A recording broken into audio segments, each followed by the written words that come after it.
Movie की शुरुआत एक अजीब से अबेंडन घर से होती है जहाँ पर हम ओल्गा नाम की एक लड़की को देखते हैं। उसके हाथ में एक डरावना सा खिलौना है जिसकी मदद से वो रास्ता ढूंढ रही है। अब जिस भी रास्ते उसे जाना है वो खिलौना बजने लगता है। ओल्गा इसे फॉलो करते हुए आगे बढ़ती है। वह खिलौना एक दरवाजे की तरफ बजने लगता है जो दरवाजा बेसमेंट की ओर जा रहा था। बेसमेंट के नीचे जाने पर यह खिलौना एक कार्डबोर्ड की दीवार की तरफ आकर बजने लगता है और अब ओल्गा उस दीवार में होल करके झांकती है, लेकिन अब तभी यहीं पर यह सीन कट हो जाता है। अगले सीन में हम आइजैक नाम के एक आदमी को देखते हैं जिसका 1 साल पहले एक्सीडेंट हुआ था। इस कारण से उसकी याददाश्त चली गई होती है। यहाँ पर बैरेट नाम का एक शख्स आइजैक को उसे बेबीसिटर की जॉब देता है जिससे आइजैक की जो फाइनेंशियल कंडीशन है उसमें उसकी हेल्प हो सके। बैरेट बताता है कि उसके भाई ने कुछ दिनों पहले सुसाइड कर लिया है और साथ ही में तब से उसकी वाइफ भी गायब है, जिसके कारण में उसकी जो बेटी है वो अकेली हो गई है। इस वजह से तुम्हें उसकी बेबी सिटिंग करनी पड़ेगी जिसके लिए मैं तुम्हें काफी अच्छे खासे पैसे दूंगा।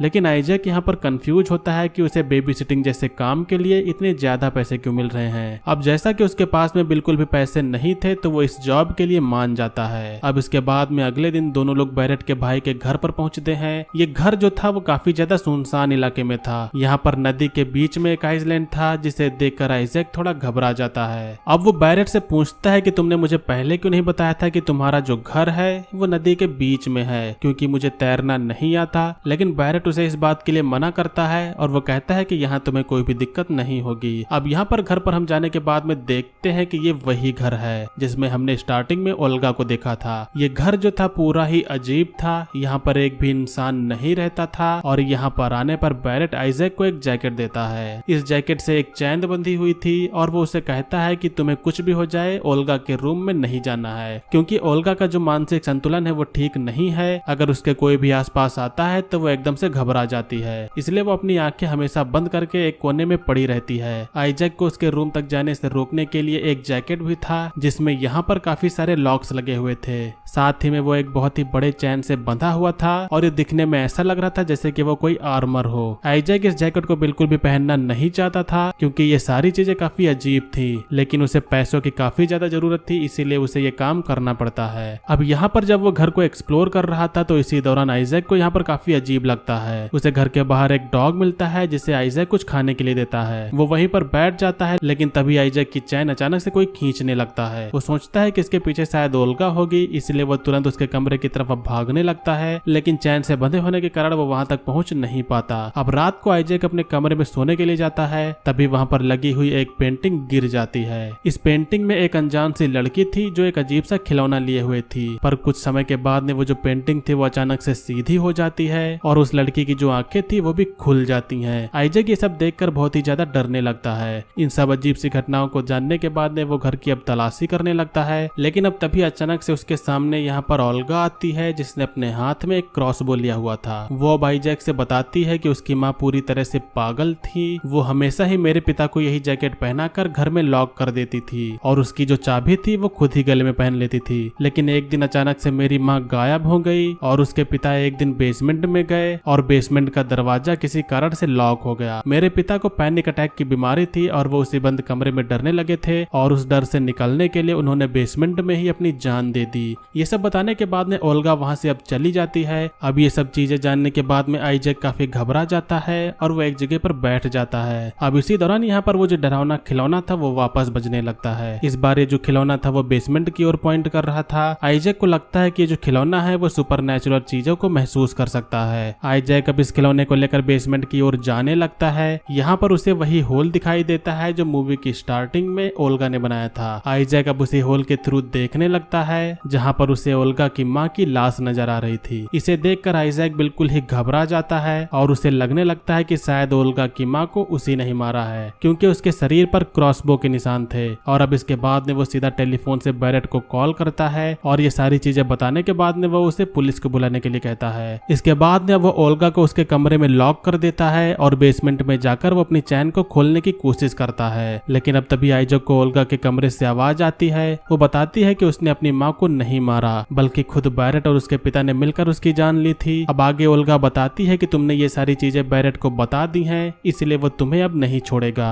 ये सुनने के बाद में आइजैक ओल्गा का कमरा खोल देता है और अब ओल्गा बाहर निकलकर उसे और भी हैरान कर देने वाली जानकारी देती है। वो उससे कहती है कि 1 साल पहले वह खुद यानी कि आइजैक खुद इस घर में आया हुआ था और उसी ने उसके पिता को बेसमेंट में बंद किया था। आइजैक ने ही 1 साल पहले बैरेट के कहने पर ये सारी चीजें की थी, लेकिन यहाँ पर आइजैक की याददाश्त चली गई थी जिसे उसे कुछ भी याद नहीं था। उसे कुछ भी समझ में नहीं आ रहा था, जिसके बाद में वो ओल्गा से कहता है कि बैरेट ने बताया था कि तुम्हारी दिमाग की हालत ठीक नहीं है, इसीलिए तुम कंफ्यूज हो क्योंकि मैं इस घर में पहले कभी भी नहीं आया हूँ। इसके बाद में आइजैक वापस बैरेट को फोन करता है और वो ओल्गा को समझाने के लिए कहता है, लेकिन बैरेट उसे एक सच्चाई बताता है कि आइजैक ने ये सारी चीजें की हैं, यानी कि यहाँ पर ये जो सारे मर्डर थे वो उसी ने किए थे। और ये सुनने के बाद में आइजैक काफी हैरान हो जाता है। अब आइजैक ओल्गा से कहता है कि मैंने ऐसा कुछ भी नहीं किया और अगर मैंने ऐसा किया है तो तुम पुलिस को बुला सकती हो, लेकिन ओल्गा ऐसा नहीं करती। इसके बाद में अब आइजैक बेसमेंट में चला जाता है ताकि वो किसी तरह से अपने जैकेट की चैन को खोल सके,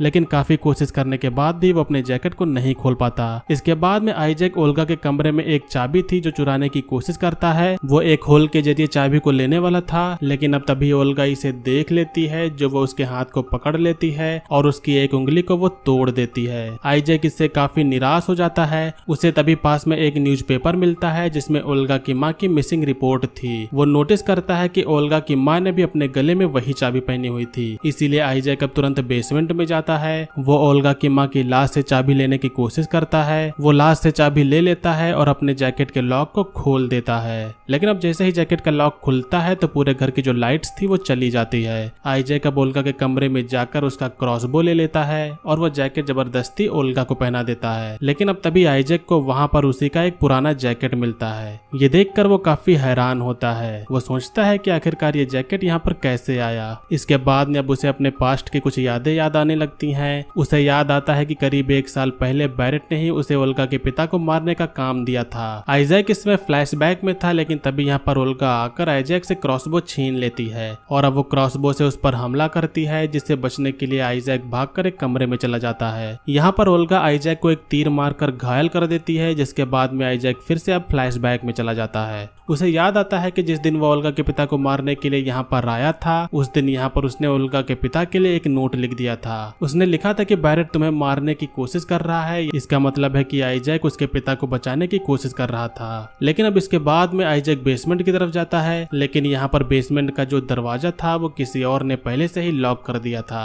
अब किसी तरह से वो बेसमेंट का दरवाजा ओपन करता है और अब उसे ओल्गा का पिता बहुत ही बुरी कंडीशन में मिलता है, जिसे देखकर आइजैक अब वहाँ से भाग जाता है। उसी दौरान बैरेट भी यहाँ पर अब घर में आ गया था, जो आइजैक से पूछता है कि क्या तुमने काम कर दिया, लेकिन आइजैक बताता है कि बेसमेंट पहले से ही लॉक था। अब बैरेट को आइजैक का लिखा हुआ नोट मिलता है जिसमें आइजैक के पिता ने ओल्गा को बैरेट के पिता के लिए वार्न किया था। अब इसके कारण बैरेट को आइजैक के ऊपर शक होने लगता है कि कहीं न कहीं वो पुलिस को तो इन्फॉर्म नहीं कर देगा, इसीलिए वो बहाना बना के अब कहीं और पर चला जाता है, लेकिन वो कहीं गया नहीं था और वहीं पर वो छुपा हुआ था। इसीलिए अब रात के समय में आइजैक जब छत पर था तो उसी दौरान बैरेट यहाँ पर आता है, लेकिन यह फ्लैशबैक इधर से ही अब कट हो जाता है। इसके आगे यहाँ पर अब क्या हुआ है ये हमें नहीं बताया जाता है, लेकिन शायद बैरेट ने आइजैक को किसी तरह से चोट पहुंचाई थी, जिसके कारण उसकी याददाश्त चली गई थी। यानी कि 1 साल पहले आइजैक के साथ में जो एक्सीडेंट हुआ था वो यहीं पर हुआ था और आइजैक को ये सारी चीजें अब याद आ गई होती हैं। ये सब याद आने के बाद में आइजैक अब घर से भागने लगता है, लेकिन अब तभी रास्ते में उसे ओल्गा की माँ की आत्मा दिखाई देती है, लेकिन वो काफी मुश्किल से अब आगे बढ़ता है और उसी कमरे में चला जाता है जहाँ पर ओल्गा की माँ की लाश पड़ी हुई थी और आइजैक अब उस कार्डबोर्ड की दीवार को काटने लगता है। यहाँ पर साइड में वो डरावनी लाश पड़ी थी जिसे देखकर वो काफी डर रहा था, इसीलिए वो अपनी टोपी को उस लाश पर रख देता है, लेकिन टोपी रखने के बावजूद भी वो जो लाश थी वो उसे ही देख रही होती है, इसीलिए आइजैक अब काफी डरने लगता है। लेकिन अब तभी यहाँ पर ओल्गा आ जाती है और वो अपनी माँ की लाश से क्रॉसबो के तीर निकाल लेती है। वो अपना क्रॉसबो वापस लोड करती है कि तभी यहाँ पर बैरेट भी आ जाता है। वो ओल्गा से पूछता है कि आइजैक कहाँ पर है। इस दौरान यहाँ पर आइजैक दूसरी जगह पर छिपा हुआ था। ओल्गा बताती है कि मैंने उसे अपने कमरे में लॉक कर दिया है, लेकिन अब तभी बैरेट समझ जाता है कि आइजैक दीवार के पीछे छुपा हुआ है। लेकिन अब तभी ओल्गा बैरेट को शूट कर देती है और वो जो तीर था वो बैरेट के पीठ पर लग जाता है। इसके बाद में ओल्गा बेसमेंट को लॉक करके यहाँ से चली जाती है जहाँ पर आइजैक और बैरेट दोनों भी थे। अब यहाँ पर घायल हो जाने के बाद में बैरेट आइजैक को बहलाने लगता है ताकि वो दोनों यहाँ से किसी तरह से निकल जाएं। लेकिन एक्चुअली यहाँ पर जो उसका प्लान था वो आइजैक को मारना था, इसीलिए वो एक लकड़ी को हाथ में ले लेता है ताकि जैसे ही आइजैक बाहर निकले वो उसे वहीं पर मार दे। अब तभी बैरेट को आइजैक की आवाज सुनाई देती है जो वो कहता है कि मैं यहाँ पर बाहर आ गया हूँ, जिससे बैरेट की हालत अब खराब होने लगती है और वो कुछ भी समझ नहीं पाता कि यहाँ पर क्या हो रहा है। वो सोचता है कि आखिरकार दीवार के पीछे कौन है, और अब तभी दीवार के पीछे से ओल्गा की माँ की आत्मा निकलती है और यह देखकर बैरेट पूरी तरह से अब डर जाता है। बैरेट यहाँ पर काफी तेज चीखने लगता है और इसी के साथ में यहाँ पर यह सीन कट होता है। इसका मतलब यहाँ पर यही है कि ओल्गा की माँ की आत्मा ने उसे मार दिया। अब अगले दिन आइजैक उसके डॉग को आजाद करके उसी के साथ में चला जाता है। इस तरफ से ओल्गा भी उसे यहाँ से देख रही थी, वो उसे मारने की कोशिश नहीं करती और इसी के साथ में यहाँ पर इस मूवी का एंड होता है। तो ये थी 2020 की एक हॉरर मिस्ट्री मूवी का एक्सप्लेनेशन। मूवी का नेम है कवीट। उम्मीद करता हूँ आप लोगों ने मूवी के एक्सप्लेनेशन को एंजॉय किया होगा। मूवी का एक्सप्लेनेशन आपको पसंद आए तो वीडियो को लाइक करिएगा। चैनल पर अगर आप लोग नए हो तो सब्सक्राइब करिएगा। आज की वीडियो के लिए बस इतना ही, मिलेंगे अगली वीडियो में। तब तक के लिए बाय।